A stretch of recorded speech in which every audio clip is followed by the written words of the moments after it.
네, 반갑습니다. 저는 이현석입니다. 자, 픽션 관련해서 여러분이 공통적으로 많이 질문을 해주시는 것들이 좀 있어가지고 몇 개 영상에 걸쳐서 좀 정확한 정보를 전달 드리도록 하겠습니다. 저도 이제 2007년도 1회 시험부터 이제 꾸준하게 오픽을 봐왔기 때문에 여러 가지 이제 실증적 데이터와 제가 알고 있는 선에서 그리고 오픽 평가사인 액플의 일단 관계자분들하고 여러 가지 이제 소통과 여러 교감을 통해서 얻었던 것들, 그런 것들을 중심으로 좀 정확하게 전달을 좀 드려볼게요. 가장 많이 받는 질문이 이제 자기소개와 배경 설문, 그 다음에 난이도 설정에 관련된 얘기입니다. 아무래도 이제 시험에서 등급을 따야 되다 보니까 하나라도 조금 더 유리한 정보를 이제 받고 싶어서 이렇게 질문하시는 분들이 많은 것 같은데 충분히 이해합니다. 자, 하나씩 질문을 답변 드리는 형식으로 알려드려 볼게요. 자, 첫 번째는 일단 여러분이 어떤 질문을 많이 하시냐면 1번 자기소개를 이제 꼭 해야 되냐라고 질문을 많이 하십니다. 뭐 유튜브 영상에서는 이제 자기소개를 잘 준비하라는 영상이 있었다. 뭐 이렇게 많이 얘기하시더라고요. 자, 1번 자기소개는요. 일단 그 오픽 출제를 하고 평가를 하는 평가사의 상당히 좀 높은 그 책임자와 2014년에도 이제 워크숍 때도 제가 여쭤봤는데요. 자기소개 자체는 일단 채점 반영 자체를 안 합니다. 1번 여러분 이제 컴퓨터를 일단 뭐 시험을 잘 보는 어떤 그 적응을 할 수 있게끔 도와주는 그런 문제지 여기서 뭔가 점수나 등급을 올린다거나 내린다거나 전혀 그렇게 하지 않거든요. 그래서 저는 이제 모든 수강생들에게 1번 자기소개는 그냥 스킵하라고 얘기를 합니다. 뭐 옛날 같으면 이제 곧장 스킵이 되는데 이제 시험이 2020년 8월 13일 날 그 인터페이스가 좀 바뀐 이후로는 곧장 스킵이 안 되거든요. 한 10초 정도 있다가 이게 스킵이 됩니다. 10초 동안 저는 그냥 간단하게 뭐 이름을 얘기한다든가, nice to talk to you, 뭐 약간 이런 식으로 이제 my name is 이현석, nice to talk to you 이 정도 한다면 그냥 스킵하고 넘기는 게 나을 것 같아요. 혹은 그것도 하기 싫으면 가만히 계시다 그냥 넥스트 누르셔도 됩니다. 일단 자기소개는 등급 반영이 전혀 되지 않는 문제이고요. 일단 채점하는 분들도 자기소개에서 여러분이 어떤 얘기를 해도 그것 자체 때문에 등급을 올리거나 내리지 않습니다. 그거는 주지의 사실이고 평가사에서 여러 번 이미 확답을 해준 사실이기 때문에 자기소개를 열심히 준비해서 시간 낭비를 하지 않으셨으면 좋겠습니다. 꼭 그렇게 해주셨으면 좋겠어요.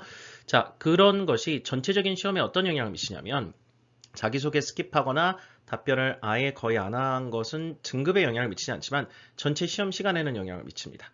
왜냐하면 저희 오픽패스 같은 그런 앱에는 모든 문제가 다 나와 있기 때문에 여러분이 다음 문제가 예상이 가능해서 문제를 답변을 하고 나서 넥스트를 누르면 그 다음 문제가 곧장 재생되지 않잖아요. 그러면은 여러분이 약간 시간이 있어요. 준비할 수 있는 시간이. 그 중간중간에 준비하는 시간을 1분이나 뭐 한 30초라도 더 하려면 자기소개에서 여러분이 절대 시간 낭비를 할 필요가 없다는 얘기입니다. 그래서 정말 IH 이상의 AL 등급까지 가시는 분들은 시험을 막 30분, 35분, 40분까지 꽉꽉 채워서 다 얘기해도 발화량이 부족한 경우가 있거든요. 그렇기 때문에 자기소개에서 절대 1분이라도 시간 낭비 안 하셨으면 한다는 것이 저의 일단 조언입니다. 자, 그래서 일단은 첫 번째 자기소개를 꼭 해야 되냐에 대해서는 정답은 여기 보시다시피 간단하게 X입니다. 네.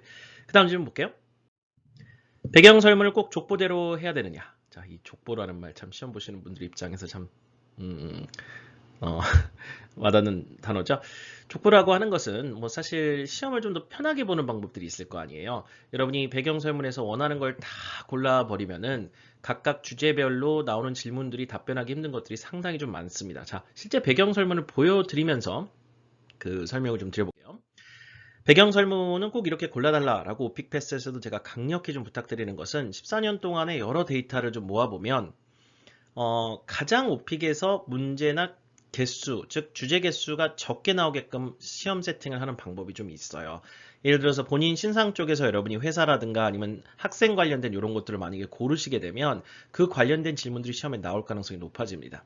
그 다음에 이제 그 학생이 아니라고 골랐을 때 수업을 뭐 들었던 목적이 뭐냐 뭐 이런 게 나오거든요. 그럴 때는 수강 후 5년 이상 지난 이렇게 골라가지고 빨간색을 고르면 자, 회사 생활이라든가 아니면 학생 신분에 관련된 얘기라든가 수업 관련된 질문들이 일체 나올 수가 없습니다. 코드 자체가 0으로 들어가가지고 함수값이 아예 그 생성이 안 되기 때문에 자, 그러면 이런 문제들, 질문들은 여러분이 답변하기 쉬울 것 같은데 의외로 그렇지가 않아요. 준비를 정말 철저하게 준비를 하지 않는 한은 답변하기가 오히려 어려운 경우가 많아가지고 제가 드리는 권장 사항은 여기서 다 이렇게 블록아웃을 하고 실제 채점을 하시는 분들은 여기서 여러분이 뭘 고른지 모릅니다.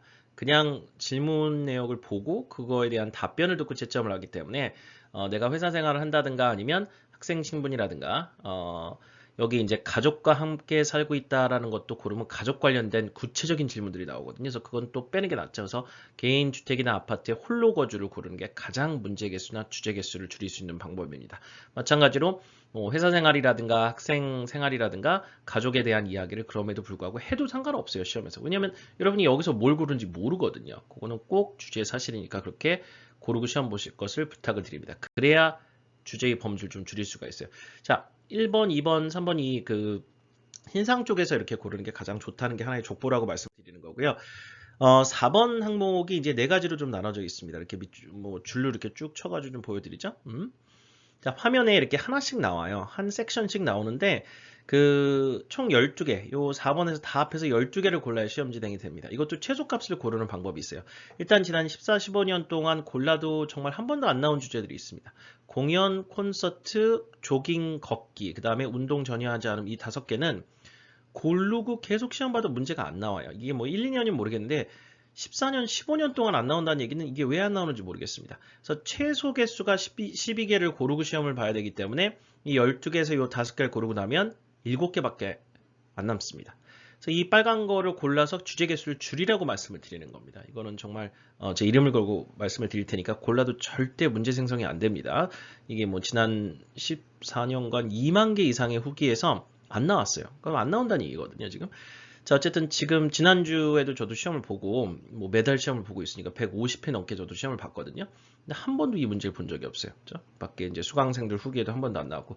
자, 그래서 일단은 요 주제들 일단 고르는 것이 주제 개수를 줄이는 하나의 족보라는 걸 말씀을 드리는 거고, 뭐 다양한 여러분이 관심사를 고르는 경우 되게 많은데 뭐 책을 읽는다든가 뭐 주식 투자를 한다든가 아니면 뭐 강아지를 기른다든가 사진 찍는 걸 좋아한다든가 뭐 요리라는 걸 좋아한다 악기 한다 좋아 나의 인생과 부합할 수는 있겠지만 그 나오는 질문들이 6개, 7개, 8개, 9개 상당히 답변하기 힘든 질문들이 나옵니다. 그래서 저는 이 선택형 주제 말고 공통형 주제가 또 20개나 돼요. 그러니까 여러분이 준비해야 되는 게. 그러니까 공통형 주제에서 2세트가 나오고 선택형 주제에서 여러분이 3개가 나옵니다. 그러니까 고른 거에서 3개가 나오고 안 고른 공통형 주제. 여기 없어요. 공통형 주제들은. 뭐 인터넷이나 전화기 이런 것들인데 그런 것들도 2개 세트를 준비해야 되기 때문에 여기선 최소값을 고르는 게 낫겠죠. 그래서 영화 보기, 쇼핑, TV, 음악, 집에서 보내는 휴가, 국내 여행, 해외여행 요 7개를 고를 것을 추천드립니다. 이 7개 주제를 이제 추천드리는 이유는 뭐냐면요. 그냥 사람이라면 누구나 다 겪는 것들을 물어보기 때문이에요. 그래서 여기서 이제 시사적 이슈를 물어보는 부분들이 있긴 있는데 잘만 준비해서 들어가면은 이렇게 골랐을 때 특수 답변 같은 것들을 너무 많이 만들지 않고 답변을 정확하게 할 수 있게 모든 문제를 다 파악해서 오픽패스에 다 넣어놨습니다. 그러니까 여러분이 그러니까 시험에서 불확실성을 다 없애고 시험을 볼 수 있다는 얘기예요. 자, 이렇게 7개를 골랐을 때 나올 수 있는 모든 경우의 수는 한 글자도 틀리지 않고 모두 오픽패스에 복원이 되어 있습니다. 그러니까 여러분이 경우의 수를 다 알고 들어가는 거죠. 어떤 질문이 나올지, 투수가 공을 던지는 그 다음 공이 어떤 구속의 어떤 구질의 공인지를 다 알고 시험 볼 수가 있어요. 그래서 이렇게 꼭 고를 것을 권장을 드리고 이것을 이제 학생분들이 하나의 족보라고 생각을 하고 족보라고 부르시는 것 같은데 좋습니다. 뭐라고 부르셔도 좋으니까 이렇게 고를 것을 추천을 드립니다.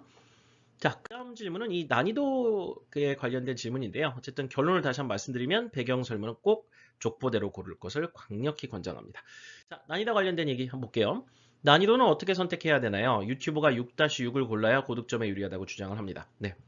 뭐 유튜브에서 무슨 얘기를 하든 뭐 사실 뭐 자기 자유겠죠. 예, 자기 팔로워들을 위해서 또 도움이 될 만한 정보를 얘기를 하려고 하는데 문제는 이게 정확한 정보여야 되는데 이제 뭐 정확하지 않은 정보일 때가 좀 문제 있는 것 같아요. 자, 일단 오픽이라고 하는 것은 총 난이도가 6단계로 나눠져 있는데 1단계, 2단계를 이제 고를 이유는 거의 없고요. 3단계하고 4단계, 3-3하고 4-4 요 두 가지를 골랐을 때의 문제 풀이 똑같습니다.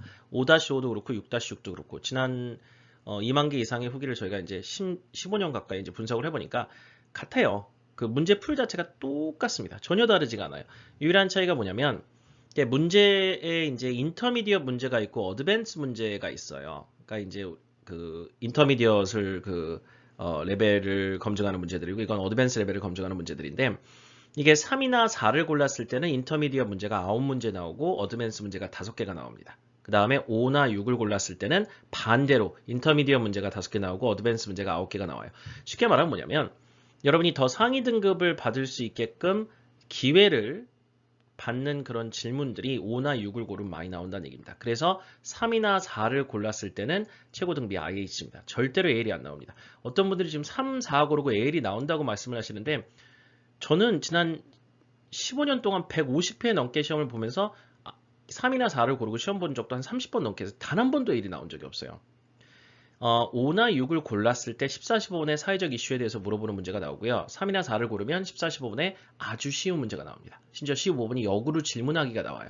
자, 이것은 그냥 정리를 좀 할게요. 여러분의 만약에 목표 등급이 IM2라면요. 3이나 4 고르십시오. 조금 평이한 문제들 중심으로 답변을 잘 해가시면 됩니다. 그렇지만 여러분의 등급 목표가 IH나 AL, 특히 AL이라면 5나 6을 무조건 고르시기 바랍니다. 5나 6이라고 하는 얘기는 5도 마찬가지고 6도 마찬가지예요.